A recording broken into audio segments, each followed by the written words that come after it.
Hello everyone. चलिए, most probable questions में ये आपका नेक्स्ट टॉपिक है कोऑर्डिनेशन कंपाउंड। चलिए, इसमें पहला क्वेश्चन हम लेते हैं। पहला क्वेश्चन कहता है कि among the following which are ambidentate ligand. Ambidentate समझते हैं? एम्बीडेंटेट कहने का मतलब होता है जो जिसका अटैकिंग पॉइंट दो तरफ से हो, मतलब एक इधर से भी हो सकता है, इधर से भी हो सकता है। जैसे मान लो एक्स वाई, मान लो कोई है, वाई भी अटैकिंग है, एक्स भी अटैकिंग, लेकिन एक बार में कोई एक ही अटैक करेगा। दोनों अगर एक ही साथ कर देंगे तो इसे बाइडेंटेट कहेंगे, लेकिन एक बार में एक ही कर सकते हैं, जैसे दो मुँहा सांप जिसको कहते हैं, उस तरह का एम्बीडेंट। तो यस, आपको ऑप्शन है आपके सामने, बताइए। हम आपको 10 सेकंड का समय दे रहे हैं। अगर आपको समय मेरा कम लगे तो काइंडली आप लोग से रिक्वेस्ट है कि वीडियो को पॉज कर लीजिए और फिर सोचिए। बड़ा ही अच्छा क्वेश्चन, चूँकि इसमें देखिए मल्टीपल चॉइसेस दे करके और चॉइसेस को भी फिर से मल्टीपल ले लिया है, तो इस तरह से आप लोग को इस तरह का क्वेश्चंस थोड़ा सा जो समय आपको ज़्यादा ले, आपसे गलती करवाने का चांसेस बढ़ाए, ज़्यादा दिया जाता है आज के डेट में। यस, हो गया। अगर समय कम लगे फिर मैं कहता हूँ कि वीडियो को पॉज कर दिए, आंसर निकालिए। देखिए, इसका आंसर होना चाहिए NO2 पहला और ये चौथा। तो पहला चौथा खोजिए किसमें, दूसरे नंबर पे है, यानी कि इसका आंसर है दूसरा, यानी पहला और चौथा है ये मेरा। देखो कैसे, जैसे जब आप NO2 को देखोगे तो NO2 जब N से अगर वो अटैक करता है, अपना लोन पेयर देता है, तो इसको कहते हैं नाइट्रो N। और जब यही अगर O से अटैक करता है, इसको कहते हैं नाइट्रो O। तो यानी कि ये क्या हुआ, दोनों तरफ से दो मुँहा सांप की तरह काम कर रहा है। So this is called ambident. Hexadentate actual में 6 पॉइंट होता है, एक साथ अटैक करता है, सो इट इज़ हेक्साडेंटेट। इसी तरह से अगर आप चेक करोगे ऑक्सालेट को, तो ऑक्सालेट गौर से देखो, ये O- इधर से भी अटैक कर सकता है, इधर से भी, तो दिस इज बाइडेंटेट। लेकिन जब इसको देखेंगे हम थायोसाइनेटो को, तो देखो, तो थायोसाइनेटो जब सल्फर से अटैक करता है तो थायोसाइनेटो, और जब N से अटैक करता है तो आइसोथायोसाइनेटो। तो फिर वही हो गया ये एम्बीडेंटेट। तो यहाँ पे एम्बीडेंटेट आइसोथायोसाइनेटो और NO2 ये हमको मिला। चलिए नेक्स्ट आइए। अब कहता है how many EDTA molecule are required to make an octahedral complex with calcium 2+ ion. Yes, do it. मैं 10 सेकंड का आपको समय दे रहा हूँ। ऑप्शन आपके सामने है 6, 3, 2, 1। कहा कितना EDTA मॉलिक्यूल रिक्वायर होगा एक ऑक्टाहेड्रल कॉम्प्लेक्स बनाने के लिए, किसके साथ, कैल्शियम 2+ आयन के साथ। Yes, do it quickly. Video pause कर लीजिए, आप 10 सेकंड 20 सेकंड लीजिए, बट बनाइए। मैं आपको हर चीज़ एक्सप्लेन कर रहा हूँ, और इस तरह के एक्सप्लेनेशन को मुझे आपसे रिक्वेस्ट है कि अच्छे से कीजिए। नहीं होता है, आप एक बार थ्योरी फिर से पढ़िए और एकदम ढंग से कीजिए। चलिए, मैं आपको आगे प्रोसीड कर रहा हूँ। देखिए, इसका आंसर होगा 1। जो तो होता क्या है, ये एक हेक्साडेंटेट लिगेंड है, EDTA हेक्साडेंटेट लिगेंड है, so it has 6 linkage for a central metal ion. तो ये क्या बनाएगा, जब 6 लिंकेज अगर होता है तो आपको 6 हाइब्रिडाइजेशन के लिए क्या होता है, sp3d2, और sp3d2 का शेप कैसा होता है, ऑक्टाहेड्रल। सेम वैसे ही है, ये 6 लिंकेज एक साथ करता है। जैसे देखो यहाँ पे इसका नाम क्या होता है, ethylene diamine tetra acetate, ethylene diamine tetra acetate. तो गौर से देखो, टेट्रा एसीटेट है, यहाँ देखो ये एसीटेट 1, 2, 3 और 4 यहाँ से अटैक किया। एमीन का केस है, डाई एमीन है, तो एक अमोनिया का लोन पेयर यहाँ, एक यहाँ, यानी कि गौर से देखो, ये जो है ये नाइट्रोजन, तो टोटल कितना हो गया, 6। मान लो यहाँ पे कैल्शियम 2+ रहता है, इस पर अटैक करता है, तो यहाँ पे कितना लिंकेज बनाता है, 6, 3 इधर से और 3 इधर से, तो ये ऑक्टाहेड्रल कॉम्प्लेक्स बना लेता है। यानी कि एक EDTA इनफ है ऑक्टाहेड्रल कॉम्प्लेक्स बनाने के लिए। क्लियर है कंसेप्ट? चलिए नेक्स्ट क्वेश्चन पे आते हैं, गौर से देखिएगा। सॉरी,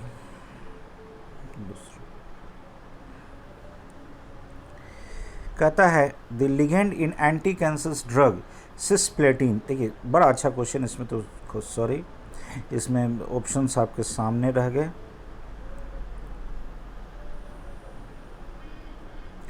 चलिए कोई बात नहीं। आपसे पूछा था कि एंटी कैंसर ड्रग जो होता है सिस्प्लेटिन, उसमें कौन कौन से लिगेंड होते हैं, तो ये तो खैर एक्सप्लेनेशन ही आपको सामने दिख रहा है। तो याद रखिएगा, अमोनिया और chlorine. Platinum as a central metal रहता है, 2 लिगेंड अमोनिया होता है, 2 क्लोरीन होता है। अगर दोनों अमोनिया एक साइड होगा तो उसको क्या कहेंगे, सिस, तो इस तरह के लिगेंड, इस तरह का जो ये जो कॉम्प्लेक्स कंपाउंड है सिस्प्लेटिन, ये एंटी कैंसर ड्रग होता है, जो कि एक एप्लीकेशन है कॉम्प्लेक्स कंपाउंड का, मेडिसिनल प्रॉपर्टी में बहुत बार क्वेश्चन पूछा है, आपके एनसीईआरटी में मेंशन है। चलिए अब नेक्स्ट क्वेश्चन पे आइए। कहता है the pair of which species have same magnetic moment. आपको पेयर ऑफ दिया गया है कॉम्प्लेक्स कंपाउंड और मांगा है कि किस पेयर में मैग्नेटिक मोमेंट सेम होगा। देखो इस तरह के क्वेश्चंस बहुत ही ज़्यादा पूछे जाते हैं, फिर मैं वही कह रहा हूँ, पॉज करो और पॉज करके क्वेश्चंस बनाओ। Yes, do it quickly.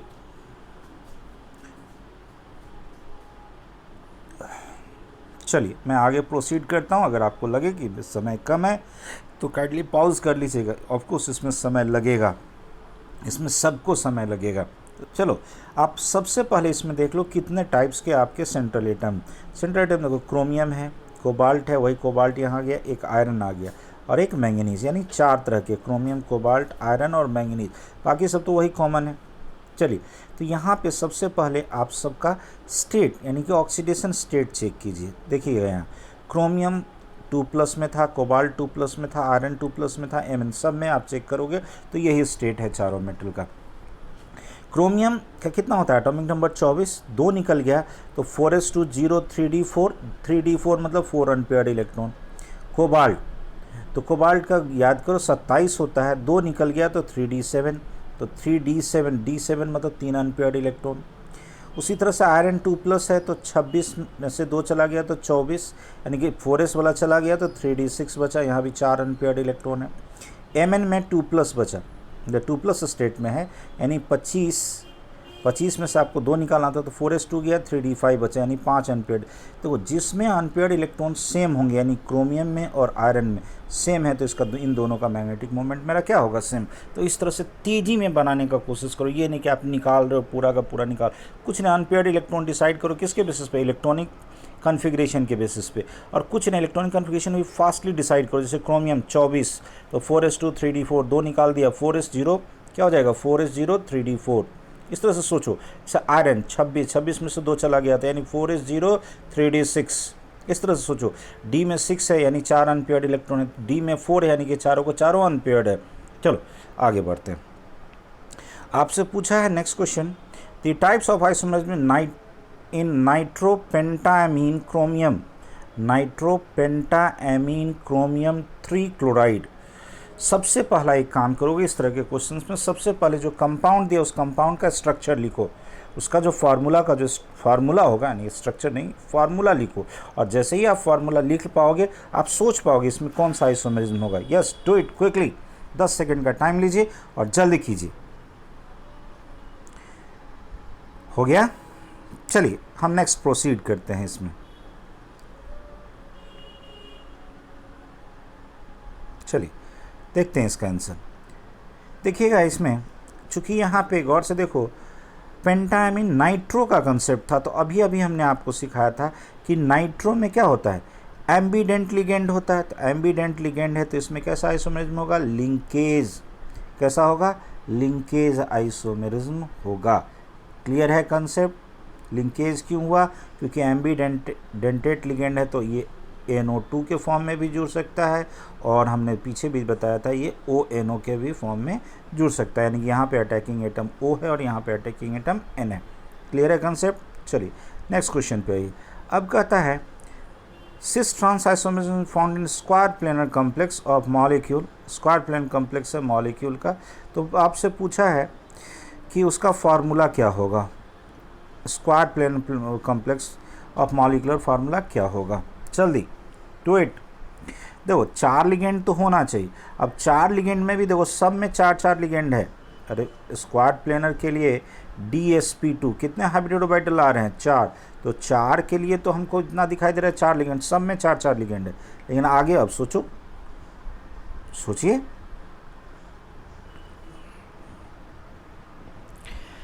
चलो प्रोसीड करता हूँ मैं। अगर आपको समय कम लगे एकदम पॉज कर दीजिए, एकदम सोचिए। देखो सिस ट्रांस कहने का मतलब समझो, सिस का ट्रांस कहने का मतलब, देखो सिस कहने का मतलब क्या होता है, कोई भी 2 ग्रुप सेम होना चाहिए। जैसे मान लो AA अगर अपोजिट साइड आ जाएगा तो इसको क्या कहेंगे, ट्रांस, और AA अगर यही सेम साइड आ जाएगा तो इसको हम क्या कहेंगे, सिस। तो कम से कम 2 सेम होना चाहिए। देखो तो एक बात बताओ, देख के बताओ 2 सेम कहाँ पे, इसी तीसरा में हो गया ये इसका आंसर। चलिए देख लीजिए, देखिए यहाँ पे ए अगर सेम साइड तो सिस, ए अगर अपोजिट साइड तो ट्रांस, और 4 के लिए या तो sp3 होना चाहिए या dsp2 होना चाहिए। यहाँ आपको कह दिया था स्क्वायर प्लेनर, यानी स्क्वायर प्लेनर का हाइब्रिडाइजेशन क्या होता है, dsp2। क्लियर है। चलिए नेक्स्ट क्वेश्चन पे आते हैं। अब कहता है hybridization of nickel carbonyl, hybridization of nickel carbonyl क्या होगा। बड़ा ही अच्छा क्वेश्चन है, चूँकि यहाँ पे निकेल पे चार्ज आपका ऑक्सीडेशन स्टेट 0 हो जाता है। जल्दी सोचो, मैंने आपको हिंट दे दिया, सोचो। 10 सेकंड का टाइम लो, नहीं होता है वीडियो पॉज करो, और अगर हम अगर एक्सप्लेनेशन स्टार्ट कर देते हैं, आपको लगता है समय कम है, तो काइंडली एकदम पॉज करके बनाइए। Yes, do it quickly.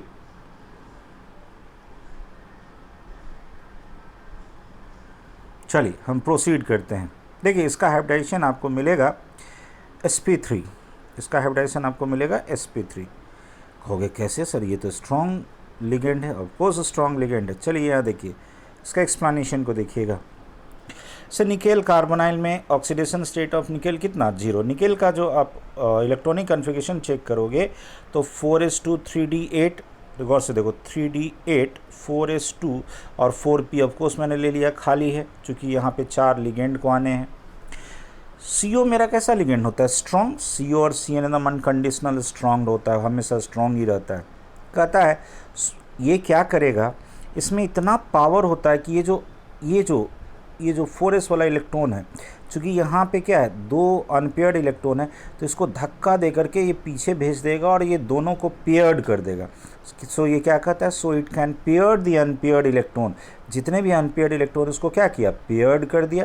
और जब पेयरिंग सारा चला गया तो यहाँ पे देखो घर कितने खाली हो गए, एक 4s वाला और 3 4p वाला। हमें चाहिए भी था कितना, 4 कार्बोनाइल के लिए, यानी कि 4 आपका गेस्ट आ रहा है, तो 4 घर चाहिए था। चलिए चेक कर लीजिए, 4 आपके घर चाहिए थे। तो 4 अगर आपको घर चाहिए थे तो चेक कीजिएगा, यहाँ पे आप चेक करेंगे 1 2 3 और 4, 1s 3p हाइब्रिडाइजेशन sp3, और ये कैसा होगा, टेट्राहेड्रल। 2-4 चीज़ और सुन लीजिएगा।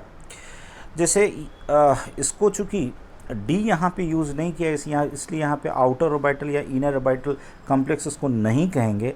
बट अगर आपसे वो भी अगर पूछ लेता है कि ये कैसा कॉम्प्लेक्स है, इनर ऑर्बिटल या आउटर ऑर्बिटल, एक बात बताओ, ये चूँकि D बाहर वाला यूज़ नहीं किया है, ये बाहर वाला यूज़ नहीं किया है, तो नहीं यूज़ किया है, तो इसे हम अभी भी ये ना तो आउटर कहेंगे ना तो इनर कहेंगे। तो इसे आप इसको एक्सप्लेनेशन को छोड़ दीजिएगा, ये वाला एक्सप्लेनेशन छोड़ दीजिएगा।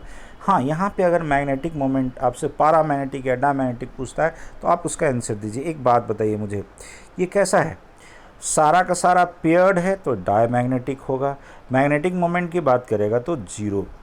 ये क्लियर है। तो इतना सारा चीज़ आपसे पूछा जा सकता है। तो हर एक एक्सप्लेन हम यही कोशिश करते हैं, एक क्वेश्चन अगर कहीं से बनता है तो उस क्वेश्चन को सारा का सारा जितना भी उसका थ्योरी रिलेटेड थ्योरी है उसको डील कर जाइए। चलिए नेक्स्ट क्वेश्चन में आते हैं। देखिए कहता है ये कॉम्प्लेक्स आपका, ये मैं आगे तो नहीं आ गया, नहीं सही है। चलिए देखिएगा, कहता है आपका ये क्वेश्चन है, क्रोमियम H2O का 6 है और 3 क्लोरीन है, हैज़ मैग्नेटिक मोमेंट समथिंग दिया हुआ 3.83 bore magneton. The correct distribution of 3D electrons in the chromium present in complex. Complex में जो क्रोमियम होगा उसके 3D में कौन सा आपका सेट दिखाई देगा, वो यहाँ पे 4 ऑप्शंस दिए गए हैं। तो चलिए आपके पास सामने क्वेश्चन है, 10 सेकंड का टाइम लीजिए। अगर वीडियो पॉज करके देखना चाहते हैं पॉज करके सुनिए और बनाइए जल्दी, 10 सेकंड में जल्दी बनाइए। यस, मेरा समय आपको कम लगता है, आप पॉज करके बनाइए, लेकिन अगर मैं प्रोसीड कर जाता हूँ एक्सप्लेनेशन की ओर तो पॉज कर दीजिएगा। चलिए मैं आगे बढ़ रहा हूँ, आपको अगर समय कम लगे तो वीडियो पॉज कर दीजिएगा। चलिए देखिए यहाँ पे एक्सप्लेनेशन। देखिए यहाँ पे आपको मैग्नेटिक मोमेंट दिया गया था कितना, 3.83। देखो हमने आपको सिखाया है, कभी भी इसको अगर म्यू का इस तरह से अगर निकालोगे √n × n+2 से अगर निकालोगे तो n का वैल्यू निकालना चाहोगे अनपेयर्ड इलेक्ट्रॉन तो ये क्वाड्रेटिक इक्वेशन आ जाएगा। तो हम आपको हमेशा सिखाते हैं इस तरह से मत याद रखो। इसको याद रखने का सबसे अच्छा तरीका है, देखो यहाँ पे ये जो फ्रैक्शनल वैल्यू उसके पहले कितना डिजिट है 3, तो जो भी पहला वाला जो ये जो होल नंबर है ये रिप्रेजेंट करता है अनपेयर्ड इलेक्ट्रॉन, यानी इसमें अनपेयर्ड इलेक्ट्रॉन कितना 3। अगर मान लो कहीं पे 4.87 लिखा हो तो अनपेयर्ड इलेक्ट्रॉन कितना 4, 5.92 लिखा हुआ तो अनपेयर्ड इलेक्ट्रॉन कितना 5। ये हम आपको बॉन्डिंग में भी सिखाते हैं, ये हम आपको पीरियड टेबल में भी सिखाते हैं, ये हम आपको एटॉमिक स्ट्रक्चर में भी बताते हैं, और यहाँ पे कोऑर्डिनेशन कंपाउंड। तो इतना बार सिखाने के बाद भी अगर नहीं याद रहता है तो बड़ा दुख होता है, खासकर टीचर को तो बहुत दुख होता है। तो भी कहते हैं ना, कितना भी आप लोग को सिखाओ आप लोग को लगता ही नहीं है कि हाँ हमने कुछ सीखा है। थोड़ा सा अपने आप पे बूस्टअप रहिए कि हाँ हमें आता है, आप लोग भी अपने से थोड़ा सा मेहनत कीजिए। चलिए आगे बढ़ते हैं। अनपेयर्ड इलेक्ट्रॉन कितना मिल गया मेरे पास 3, तो 3 है तो क्रोमियम का एटॉमिक नंबर कितना 24 में से 3 निकाल दोगे तो 4s0, 3d4 में से एक और निकल गया, कितना बचा 3d3, तो 3d3 है यहाँ पे, यानी वो तीनों का तीनों मेरा अनपेयर्ड इलेक्ट्रॉन है। एक बात बताओ H2O मेरा कैसा है वीक लिगेंड, तो इसमें इतना पावर नहीं रहता है कि अनपेयर्ड इलेक्ट्रॉन को पेयर करा सके। तो ये जो तीनों इलेक्ट्रॉन होगा वो एक ही तरह के सेट ऑफ डी ऑर्बिटल में रहना चाहेगा। तो एक तरह का मतलब एक ही टाइप का 3 एक जैसा कौन होता है T2G कौन होता है नॉन एक्सियल डी ऑर्बिटल। अगर आप ये चीज़ नहीं जानते हो तो डी ऑर्बिटल का जो एक्सप्लेनेशन है जो हमने थ्योरी आप लोग को पढ़ा रखा है उसमें जाइए। डी ऑर्बिटल 2 तरह का T2G और EG टाइप का। तो EG में 2 होते हैं जो एक्सियल होते हैं और T2G में 3 होते हैं जो नॉन एक्सियल होते हैं। तो इन तीनों में एक एक करके जाएगा, कौन सा DXY DYZ और DXZ। ऑप्शन खोज लीजिए DXY DYZ और DXZ, ये पहला नंबर होगा इसका आंसर। क्लियर है। चलिए नेक्स्ट क्वेश्चन पे आते हैं। यस, इसका IUPAC नेम आपसे मांगा है। चलिए जल्दी बताइए, 10 सेकंड का समय लीजिए और बताइए इसका एक्सप्लेनेशन, इसका आंसर क्या होगा। हो गया। चलिए हम आपको बताते हैं। देखिए अब वही थोड़ा सा रिवीजन कीजिए। देखिए कॉम्प्लेक्स का जब भी IUPAC नेम लिखते हैं तो इसको 2 हिस्से में बांटते हैं। इसको आप चेक करो कौन सा कटायनिक पार्ट होगा, ये वाला आपका कटायनिक पार्ट है और ये वाला आपका अनायनिक। जब ये कटायन टूटेगा तो इस पूरे पे नेगेटिव चार्ज आएगा। तो कहता है सिंपल, कहता है कटायनिक पार्ट को पहले लिखना होता है, अनायनिक पार्ट को बाद में लिखना होता है। ठीक है, तो स्टार्ट हो जाइए। बोलिए जी, पहले कौन है पोटासियम, इसका कभी भी नंबर नहीं लेते हैं तो पोटासियम मेरे पास सब जगह है। अब आ जाओ यहाँ पे, सबसे पहले इसका लिगेंड, अंदर का लिगेंड का नंबर देखो 6 है, यानी कि ये कोऑर्डिनेशन नंबर 6 के लिए हेक्सा। साइनाइड है, निगेटिव लिगेंड है, O लगेगा साइनो। ठीक है, ये गौर से देखो ये अनायनिक पार्ट हो गया। अनायनिक पार्ट में जब मेरा मेटल रहता है तो उसमें 8 लगता है। तो गौर से देखो यहाँ फेरेट, देखो यहाँ भी है यहाँ भी है। अब यहाँ पे चेक करना है इसका ऑक्सीडेशन स्टेट। एक बात बताओ, ऑक्सीडेशन स्टेट अगर निकालोगे तो यहाँ 6 माइनस, यहाँ 3 प्लस, तो यहाँ पे कितने हो जाएंगे 3 प्लस। तो आयरन पे 3 प्लस यहाँ पे दिखाई दे रहा है फेरेट 3, तो इसका आंसर हो गया मेरा 4। क्लियर है कंसेप्ट। देखिए जिस तरह से मैंने आपको पढ़ा है एक बार कम से कम उसको रिवीजन करो। जो सबके पास, जो लोग पढ़ चुके हैं उनके पास नोट्स होगा, एकदम रिवीजन करो, नोट्स के थ्रू एक बार जाओ, हर चीज़ क्लियर हो जाएंगे। चलिए नेक्स्ट क्वेश्चन पे आते हैं। नेक्स्ट क्वेश्चन कहता है which of the following has an optical isomers, किसमें आपको ऑप्टिकल आइसोमर्स मिलेगा। यस बताइए। देखो एक बात रखना याद, आपके NCERT में जितना एग्जाम्पल दे रखा है देखो इसकी कोई कमी नहीं है, कॉम्प्लेक्सेस में टाइप्स ऑफ कंपाउंड का कमी नहीं है। तो आप क्या करना कि जो हमने आपको जो नोट्स में प्योर NCERT का जितना जितना एग्जाम्पल था उसको मैंने ले लिया था और उसको मैंने डबल टिक कर दिया था। तो उसको तो एकदम याद रखो कि हाँ ये NCERT में जो जो दे रखा है उसको आप पेंसिल से या फिर कलर पेन से वहाँ पे टिक मार दो जो आपके नोट्स मैंने दे रखे हैं। और एकदम उतना याद रखना है तो याद रखना है आपको, 2-3 बार रिवीजन करोगे याद हो जाएगा, क्योंकि मैंने बड़े अच्छे से आपको ट्रिक से वहाँ पे समझाया है कि किस में कितना आइसोमर्स होगा। चलिए यहाँ तो वो भी आइसोमर्स नहीं पूछा, केवल पूछा ऑप्टिकल आइसोमर्स कौन किस में होगा। यस क्लियर हो गया, इसका आंसर है 4th। सुनो यहाँ ज्योमेट्रिकल आइसोमर्स नहीं होता, यहाँ ऑप्टिकल होता है। यहाँ पे देखो एक्सप्लेनेशन मैंने लिख रखा है। कोबाल्ट है, इथिलीन डायमीन, ये जो बाइडेंटेट लिगेंड है ये 3 बार है, यानी कोऑर्डिनेशन नंबर यहाँ पे 6 हैं। हमसे यहाँ पे एक्सप्लेनेशन है कि only optical isomer not geometrical isomer. क्यों? Ethylene diamine symmetrical bidentate ligand होता है, बट ये जब स्ट्रक्चर में रहता है तो ये ना तो सिमेट्रिकल पोजीशन पे रहता है और ना तो सुपर इम्पोजिबल मिरर इमेज बनाता है। इसलिए अगर ये मिरर इमेज सुपर इम्पोजिबल बना देता तो क्या हो जाता, ये मेरा ऑप्टिकल आइसोमर शो नहीं करता। ये ऑप्टिकल आइसोमर शो करता है लेकिन ज्योमेट्रिकल नहीं शो करता। ये बड़ा इंटरेस्टिंग फैक्ट है। यही देखो इसी के जैसा ये ग्लाइसिनेटो है, यहाँ पे देखो ये जो लिगेंड है ये ग्लाइसिनेटो है, ये भी 3 बार है, यानी कोऑर्डिनेशन नंबर यहाँ पे कितना हो गया 6। ये भी बाइडेंटेट लिगेंड होता है। तो ग्लाइसिनेटो चूँकि यहाँ पे देखो ये अनसिमेट्रिकल बाइडेंटेट लिगेंड होता है, अनसिमेट्रिकल है। यहाँ पे देखो यहाँ पे दोनों डोनर एटम इथिलीन डायमीन में सेम होता है, जबकि यहाँ पे सेम नहीं होता है। तो यहाँ पे क्या हुआ, ये दोनों शो करेगा, ऑप्टिकल और ज्योमेट्रिकल दोनों शो करेगा, लेकिन ये कोबाल्ट इथिलीन डायमीन वाला केवल ऑप्टिकल शो करता है। तो इसको याद रखिए क्योंकि एनसीईआरटी में दोनों एग्जाम्पल है, ये बार बार पूछा गया है, इधर से अभी तक क्वेश्चन नहीं उठा है। ये दोनों शो करता है, ऑप्टिकल और ज्योमेट्रिकल दोनों। क्लियर है कंसेप्ट? चलिए नेक्स्ट क्वेश्चन पे आते हैं। हमसे पूछा which of the following gives maximum number of isomers, किस में हमको मैक्सिमम नंबर ऑफ आइसोमर्स देखने को मिलेगा, किस में हमें मैक्सिमम नंबर ऑफ आइसोमर्स देखने को मिलेगा। यस, आपके पास 4 ऑप्शंस हैं। चलिए जल्दी 10 सेकंड का समय लीजिए और जल्दी बनाइए। हो गया? चलिए गौर से देखिएगा, यहाँ पे नंबर ऑफ लिगेंड अगर आप चेक करोगे, यानी कोऑर्डिनेशन नंबर चेक करोगे तो सब जगह 6 है। इस पहला में भी देखो 6 है, यहाँ ये 1 2 के बराबर है, यहाँ 4 और 2 6 हो गए, यहाँ भी 1 2 के बराबर है, ये भी 1 2 के बराबर, तो यहाँ 4 के बराबर हो गए, ये 2 6 हो गए, यहाँ भी 4 और 2 6 हो गए। लेकिन गौर से देखो यहाँ की सब में ज्योमेट्रिकल तो दिख रहा है। एक बात बताओ, इसके केस में ये थायोसाइनेटो अगर सल्फर से अटैक करेगा तो थायोसाइनेटो, और एन से अटैक करेगा तो आइसोथायोसाइनेटो, यानी इसमें लिंकेज भी होगा, स्ट्रक्चरल आइसोमर्स में लिंकेज भी होगा, और जो आपका हम स्टीरियो आइसोमर्स में आपका ज्योमेट्रिकल भी होगा। क्लियर है? चलिए तो यहाँ पे इसका ऑप्शन हो गया 4। चलिए तो ये था इसका पहला पार्ट। अब हम सेकंड पार्ट इसका अब जल्दी ही बनाएंगे। और एक चीज़ और, काइंडली आप लोग से एक रिक्वेस्ट है, मैक्सिमम बच्चों से शेयर कीजिए, मैक्सिमम बच्चों तक पहुँचाइए। खासकर अभी जो नीट के भी स्टूडेंट जो बैठे हुए होंगे, अभी जो तैयारी कर रहे होंगे, हम कहते हैं देखिए इस तरह से क्वेश्चंस का अगर डिस्कशन करो तो यही चीज़ अभी सबसे ज़्यादा ज़रूरत है। आप लोग से एक रिक्वेस्ट है, मैक्सिमम बच्चों तक शेयर कीजिए। Thank you.